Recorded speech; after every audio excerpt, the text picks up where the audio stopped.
Hello friends, कैसे आप सब। अगर आप लॉ के स्टूडेंट हैं तब आप इस वीडियो को देख रहे हैं तो ये आपके लिए काफ़ी इम्पोर्टेंट होने वाली है। और अगर आप लॉ के स्टूडेंट नहीं हैं,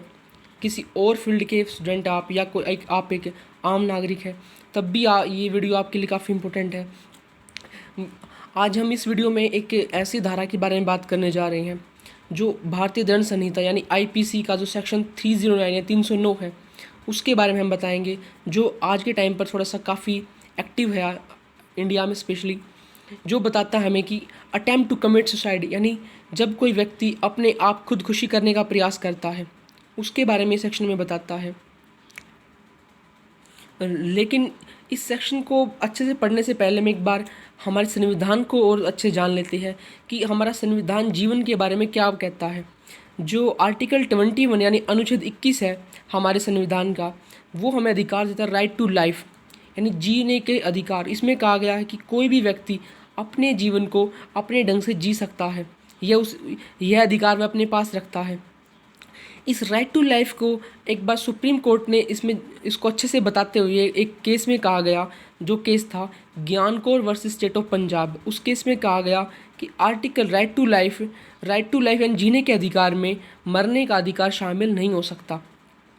इस केस में 1996 का केस है ये। इस केस में ये कह दिया सुप्रीम कोर्ट ने कि जीने का जो अधिकार है किसी भी व्यक्ति का, उसमें मरने का अधिकार शामिल नहीं है।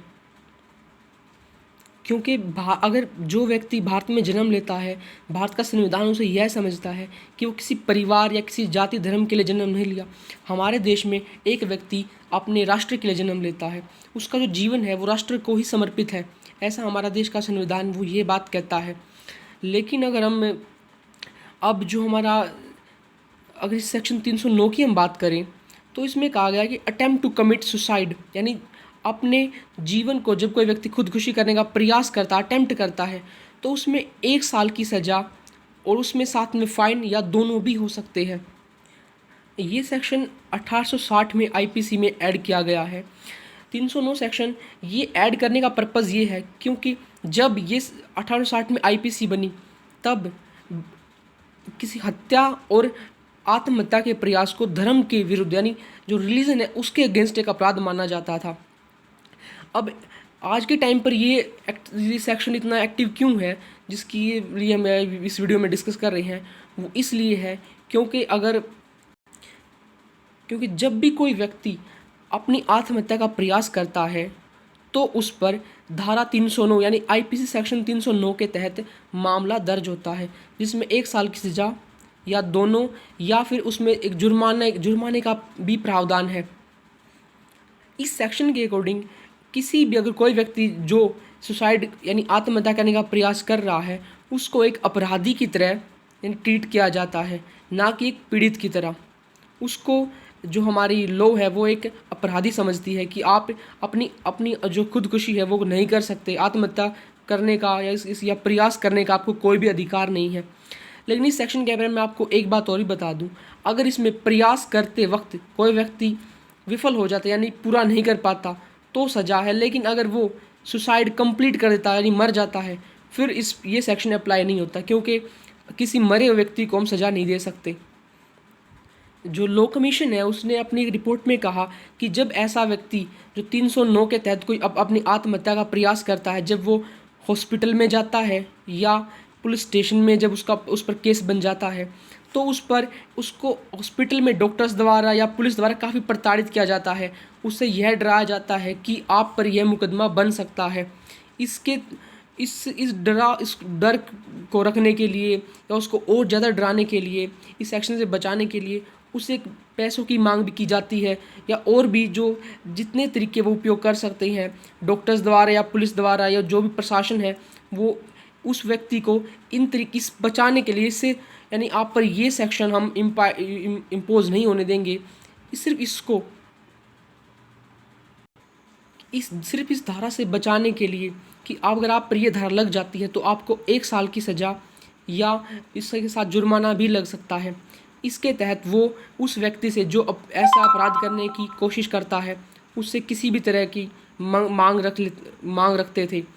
लेकिन इसके साथ साथ लॉ कमीशन ने ये भी कहा गया लॉ कमीशन ने जो अपनी रिपोर्ट में कहा कि जब कोई व्यक्ति ऐसा अपराध करने का प्रयास करता है यानी आत्महत्या का प्रयास करता है तो वो किसी तनाव के जरिए ही करता है। इसके तहत MHCA यानी 2017 मेंटल हेल्थ केयर एक्ट, ये एक अधिनियम बनाया गया जिसके सेक्शन 115(1) और 115(2) में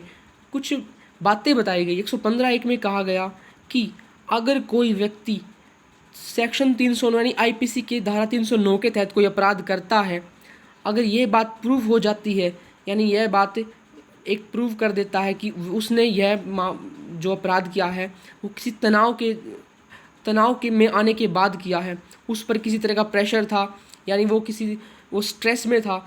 तो उस पर 309 सेक्शन इम्पोज नहीं होगा। फिर 115 के सेक्शन धारा 115 के 2 में जो MHC एक्ट यानी मेंटल हेल्थ केयर एक्ट है, उसकी धारा 115 के 2 भाग में ये कहा गया कि जो वहाँ की अप्रोप्रिएट गवर्नमेंट है यानी जो वहाँ की सरकार है उस वक्त की, उसकी यह ड्यूटी होगी, उसका कर्तव्य बन जाएगा ये कि आप उस व्यक्ति को रहने का स्थान जब तक वो ठीक नहीं हो जाता, उसके खाने पीने का, और साथ में ये भी कहा गया कि अगर ऐसा व्यक्ति जिसने यह अपराध किया है यानी धारा 309 के तहत जिसने अपनी आत्महत्या का प्रयास किया है, इस अपराध का प्रयास किया है,